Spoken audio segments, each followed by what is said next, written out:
I'm Mabli. I work for Kia ora Compass Health, and I'll let Herman introduce himself. All right, Kia ora. My name is Herman van Kradenburg. My mountain is the Kradenburg near Cape Town in South Africa, the small river mountain. My river is the Bot River, the Little Bud River, the Koru. My waka was a Qantas 747 jet 20 years ago that brought me to my Turangi Waiwai, the Kapiti coast, where I stand, my place to stand. I've been living there for the last 20 years. One of the first things I was told when I got there and I started practicing and I ran intravenous antibiotics into a patient is, a GP can't do that. The hospital is only an hour away. Why would a GP want to do that? Second time I ran in intravenous antibiotics for a patient with cellulitis of a lower leg, a practice nurse refused to work with me again. So I learned to say, if it is to be, it's up to me. It's somehow taken 20 years to get to that point, and I had to speak up again, but this is something that came out of actually speaking up. Mabli. Thank you. So we're going to talk for the next 20 minutes about a scheme that's only been going about 9 months, so it's quite new. So we're fourth year in our healthcare home journey, but this scheme really was born out of strengthening primary care in the Kapiti region. I think if we tried to pull this scheme together as quickly as we did to respond to what was winter pressures this year, we wouldn't have succeeded. So this scheme really represents sustained investment in primary care in the Kapiti region and the application of the healthcare home model. Okay. So it's a collaborative project, I guess is the first thing to say, and sometimes those are easy to pull off and sometimes they're not. I think the backdrop of this was several things really. One was a general level of discontent with Wellington Free Ambulance, who were a fantastic service locally for us, but their response times at the time were quite slow for patients in the Kapiti region, and there was a piece of work talking to the public and a piece of work talking to providers in the region in about sort of December this time last year, and that was one of the big areas that was identified both by patients and providers, that they were waiting up to 3 to 5 hours for an ambulance if the patient was considered in a place of safety. But they were our partners in this project. The others were the 9 practices in the region, and also we had some funding in the end from Cap Coast DHB to support the project. So what were the key drivers that initiated the project? I think there was a collective aspiration by both patients and providers to deliver care closer to home. There was a real sense that patients were being transported down to the ED in Wellington, which is in sort of an hour and a half round trip. I mean, it's a 3-hour round trip. It can be an hour and a half in and an hour and a half back, for often reasons that could be best, or conditions that could be best dealt with in primary care. I actually cannot see that slide with my eyes, so I'm going to have to keep on turning around. Yeah, I do. No, I'm all right. I think there was another real strong sense with everybody that we spoke to that it was important that we provided care for patients in the right time at the right place. And that was really considered for most individuals that we spoke to be, if possible, their general practice, where the practice knew them, knew their history, had their clinical records, not kind of receiving episodic care in the hospital. We had, like all of you, a real pressure on our local ED in Wellington. Numbers were going up. And again, there was a sense from the DHB that if we could support some diversion locally, that would support what was shaping up this winter to be a really busy time for them. And they were facing their own pressures. Ensuring patient kind of optimum use of the paramedics. So again, we have 300 paramedics circulating the Kapiti region, but only 3 or 4 ambulance at any one time. And they were spending a lot of their time going up and down the coast to drop people off in ED and then coming back, hence the response times. So really we weren't using the skilled paramedics to the best of their ability, and they had a real frustration that most of their time wasn't spent caring for patients, it was transporting people up and down to ED. We really had a kind of collective ambition to improve the reported patient experience. There were lots and lots and lots of stories collected at the time of patients experiencing long waits when they finally got to ED. It's quite an elderly population, Kapiti, and then when they were told that they was nothing, that that they could go home. They had to find their way home often 8, 9 o'clock at night in ambulances, not in ambulances, in taxis, or ringing up relatives to take them back up, because the ambulance might bring them down, but it certainly couldn't take them back up. So there was a real sense from the local community that this was a kind of experience that could be improved.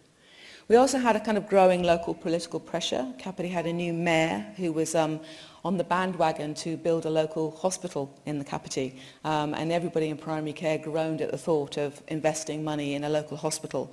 But we had a large patient forum that were very, very vocal in the local press about needing to do something urgently about this situation.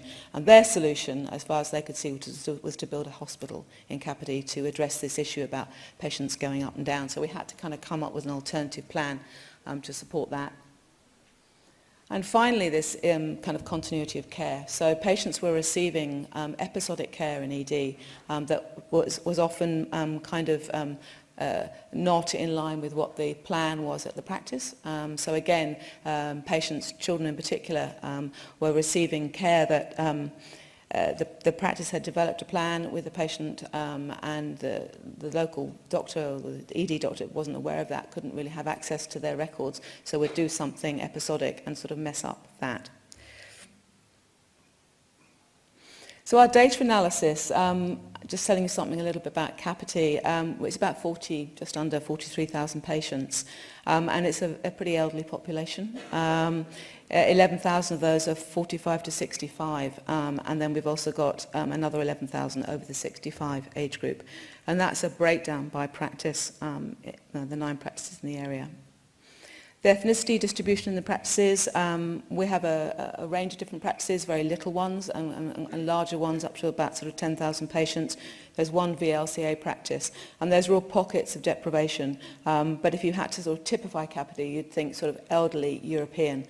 So there is a VLCA practice that is almost entirely Māori as well, Horatapai.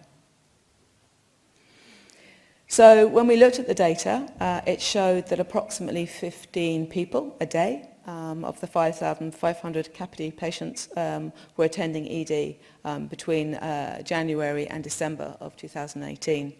And 47% of those were returning on the same day. So immediately, as soon as you look at the data, you think, well, something's going on there. There are a lot of people being taken down to ED, being treated, and being sent back and not admitted.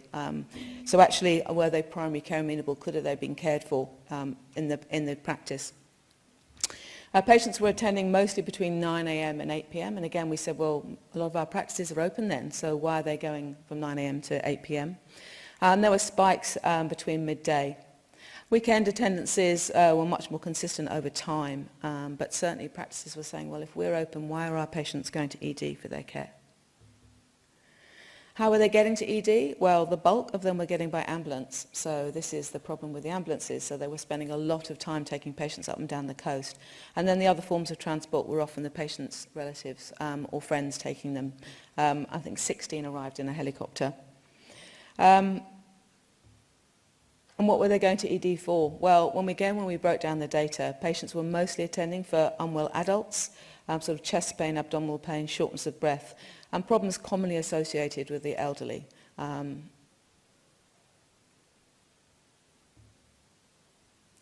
GP referrals from Kapiti practices from over that period as well. Not many referred by the GP. So if the patient had gone to the GP in the first place, they probably wouldn't have referred them down to ED. Self-referral and other agencies, so that could be the community nursing team or the ambulance crews. But again, we looked at the data, and if the patient had made their first port of call the practice, then they wouldn't have ended up in ED. So overall, the summary of the ED data that we looked at, that patients were predominantly going during working hours when the practices were open, that they were getting to ED via an ambulance or other transport. Most of the patients were elderly European, and patients were presenting conditions commonly associated with the elderly. That's the practices, that's all of them. So Kapiti Coast, for those who don't know, is just above Wellington, so it forms part of the greater Wellington region. And all of these practices, 9 of them were represented or part of this overall scheme. As I said, 7 of the 9 practices are healthcare home practices, and I think if you step back 5 years ago, we had a backdrop of practices who were presenting as those sort of train wrecks and car crashes that we've just looked at. Where lists were closed, it was difficult to register with a GP. But over the last sort of 1 to 4 years, with that level of investment going into primary care and working with those practices to adjust their model of care through the Healthcare Home programme, we've really seen the ability of those practices to engage in wider schemes like this quite quickly. So that was one of the real take-homes for us. If we tried this scheme 5 years ago, it would have died in a ditch because the practices were saying, well, our lists are closed, we can't take on any of this additional work. So we have a really strong primary care landscape now in Kapiti, unlike 5 years ago. 10 practices serve a population of just under 43, and all of the practices are currently enrolling patients. 3 out of 10 are actively looking to grow. And I would really say, if you wanted to attribute one key thing to that, it would be the Healthcare Home model of care and the practice now ability to manage the care, the patients that they've got, but also to participate in schemes around extending their service. All practices offer primary care services. 5 healthcare homes, 5 of the practices are healthcare homes certified, and all of them offer a range of POAC services as well. So as Herman said, being told off for providing IV infusions in the community is quite the opposite now. So all of them provide cellulitis management, DVT management, iron infusions, pain management, etc. And we have a kind of catch-all POAC, which is called extended care, where practices can care for a patient in the practice and claim under a POAC for things like observation, pain management, treatments that might not fall neatly into a kind of POAC DVT. And that's utilised a lot. Some hold age residential home contracts, and one practice holder to PI is a VRCO practice and charitable trust. Wait time again for a routine appointment, and I would fully put this down to GP triage and some of the other work that we've been doing, is usually within 48 hours. So access to primary care is good. So we have this backdrop of a really strong primary care landscape, but we had this lag with the general public about their perception of primary care. So when we spoke to the public about why would people want to go when they can get an appointment with their GP, why would they call an ambulance to go down to ED, a lot of them said, oh, but it's really difficult to get a GP appointment. And a lot of the lists in the areas are closed. And what you realise when you do this work with the public is there's a lag in perceptions changing. We might know that the landscape's changed, but unless you communicate that really widely to your resident population, they're still thinking 5 years ago, oh, it's better to call an ambulance because I'll never get an appointment on the day to see my GP. And many of them hadn't still heard of things like telephone triage. So it takes a really long time for the public to kind of catch up, quite rightly, with some of the innovations that are happening in healthcare. So we spoke, that's the provider map in the region, and we spoke to just about everybody as part, before we sort of warmed up to the scheme. We spoke to the community pharmacists, the community teams, we spoke to all of the practices. There was a big piece of work consulting with patients as well. And the improvement ideas put forward by the providers were those. And what Herman's going to talk about now is one of those schemes. So this community acute response service is a wider scheme than just the ambulance diversion, but it was the ambulance diversion that we decided we'd run out first because there was such enthusiasm to address these really long wait times, and also think, could we do something differently for these patients rather than just take them down to ED to be told they didn't need to be there, to be sent back in a taxi or however else they got back. So the scheme that we looked at is in the middle there, but we're also doing work with the practices at the moment about some other pressure points that surface as part of this piece of work. One was the acute response to mental health services, which is a much bigger and more complicated piece of work. So this particular scheme is the one we got ready for winter pressures, and it happened very quickly. But there are a number of other initiatives that we're working with the practices on collaboratively now, which is one of the nice outputs of this, is that of the 10 practices kind of assumed that they all worked collaboratively together and had done schemes like this together. But in fact, what you realise is practices often work in quite isolated ways. They're busy with their day jobs. And one of the strengths that's come out of this programme, one of the take-homes for, I think Herman commented, is that all the practices now are talking together and working together to solve problems together collectively, which is a really nice output of this project, really. So I'll hand over to Herman just to talk about the practicalities of the scheme. Yeah, so as Mabli alluded to, not only are dealing with GPs like herding cats, these are also cats that live in cottage industries. There's a lot of interprofessional patch protection, jealousy, whatever you want to call it, going on, competition. And for us in Kapiti, that was one of the most difficult things to overcome, to actually start talking to each other and to realize that we're not really in competition to each other. We should be complementing each other. So when we started looking at the drivers for why people were apparently attending ED in excess, one of the first things that became clear to us was that we actually have a free ambulance service in the Kapiti region, which removes the cost barrier for people to access, whereas the GP services are not free. So if you can't afford it, what are you going to do? If you can't go to the GP, you pick up the phone, you phone the ambulance. And then the ambulance personnel have a limit on their clinical capability, and their protocol says at this point, you have to refer to the hospital. So if they can't sort the chest pain out, if it's not clearly musculoskeletal, their protocol says take the patient to the hospital. They bypass the GP, and off the patient goes to ED, where they find out it's indigestion. So that happened multiple times a day. So when we started looking at this, we came up with this concept of the Community Acute Response Service, CARS. Lots of things happen in CARS, but what it does is it expands the scope of what can happen in our community. But central to it is this ambulance redirection to GPs. Which button do I press here? That was very hard. Very hard and repetitively. Oh, there we go. So we had to set obviously, we needed business rules, which hours are this going to operate, where the locations, et cetera, et cetera. I mean, the basics of planning really needed to go into it. And then we put a process in place whereby the ambulance would be the kaitiaki, they'd be the gatekeeper of this service. The patient would be formally handed over to the GP. There would be a list of eligible conditions. Unfortunately, at this point of time, we had to leave mental health conditions out of it, and also urgent care for the pediatric population under the age of 2. But we found it to work really well. So basically, you'd get the 111 call, the ambulance would do the assessment, and if this was deemed to be appropriate, then they would contact the GP practice. GP practice would have the first right of refusal, for want of a better term, if they have the capability. The home GP practice, shall we call it, the patient's registered practice. If they're not able to do it, there's 2 practices in the area, our own practice, Waikanae Health, and Team Medical, another one that has dedicated urgent care facilities. Then the patient would be offered to that facility, and if those facilities couldn't handle it, then the patient would be taken to ED. So a very effective process, I think, that... Is it really hard? I'm afraid I'll break it. There we go. Right. Okay, so we're sort of running into the problem of aging GPs here. You can't probably read what we wrote on that thing. Reflection of the state of medical practitioners in New Zealand, but effectively, you got registered and unregistered patients. So previously, unregistered patients would automatically go to ED.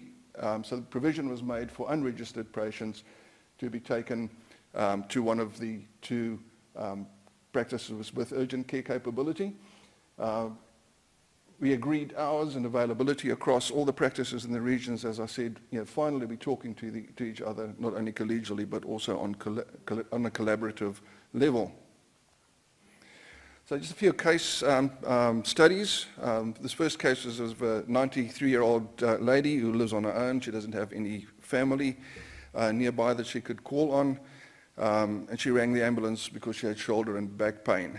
Now, generally speaking, this lady, if she was in extreme pain, didn't respond to what the ambulance crew could offer her, would be taken straight to ED.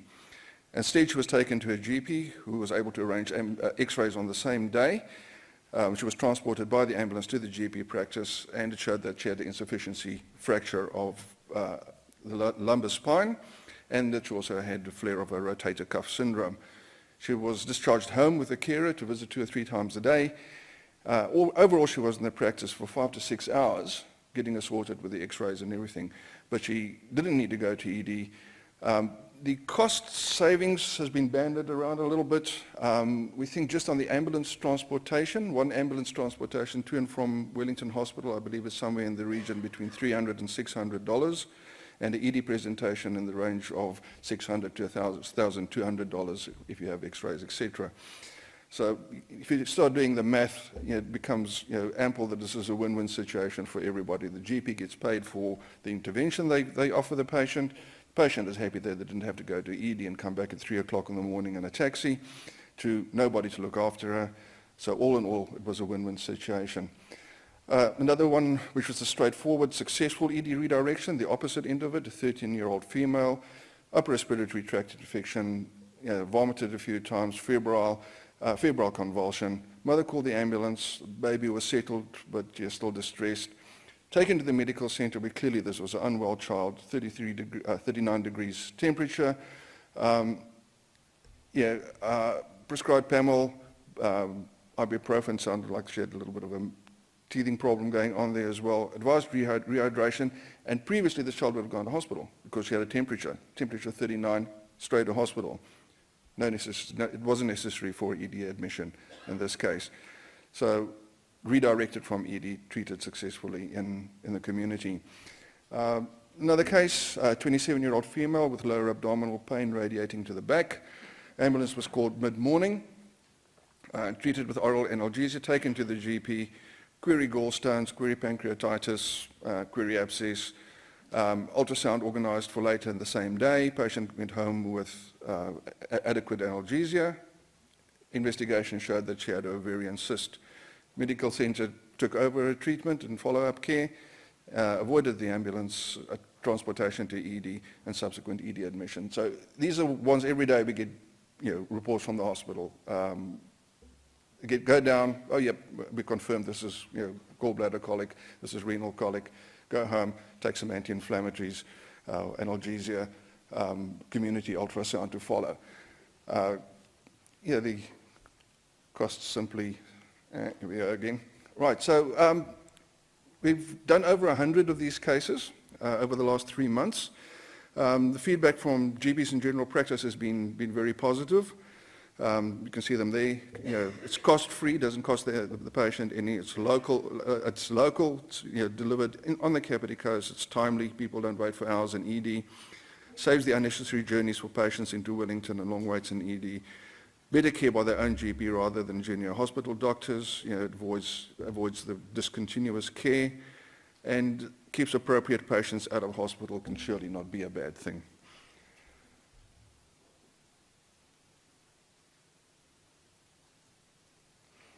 Feedback from the paramedics, saved a trip into town for the patient. We could then clear and do another job. Better for patient, better for us. Often patients just need to have a review by the GP and we can prevent going all the way into town from the Kapiti coast. This is great. Could be monitored and most likely able to return home a few hours later.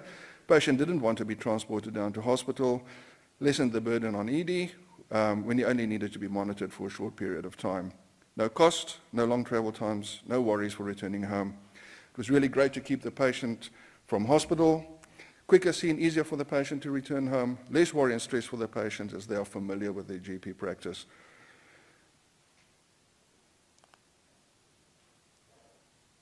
Oop, now I've gone too far. There we go, Ruben.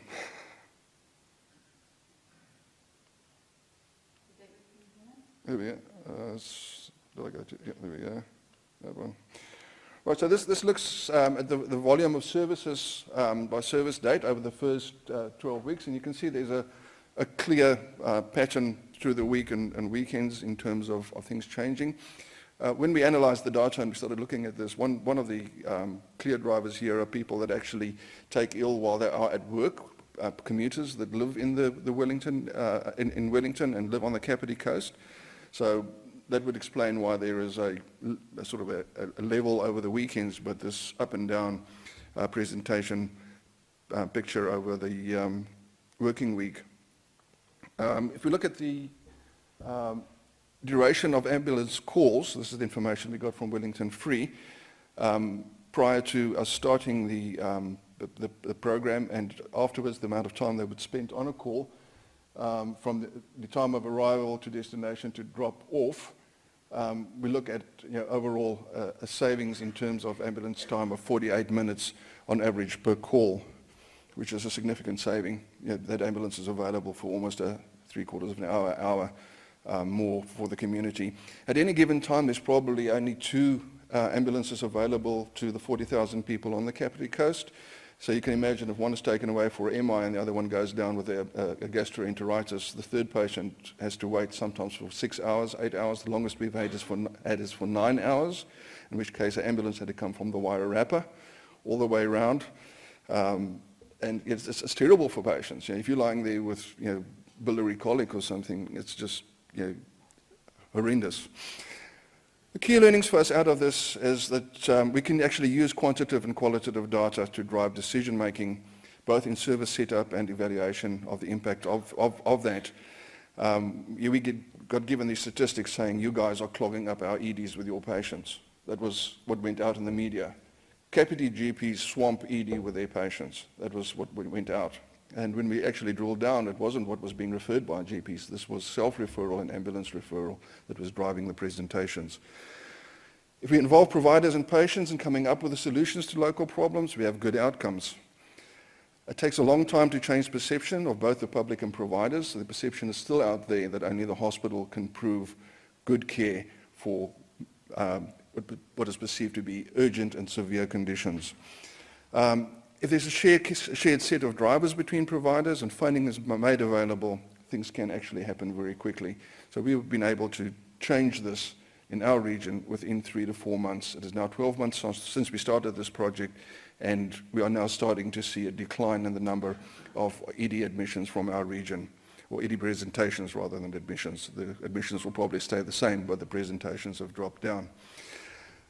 Never underestimate the importance of focused and on-point communication, and you need to strengthen core primary care through initiatives such as Healthcare Home to enable them to engage in providing extended services for patients. We have the capability as GPs.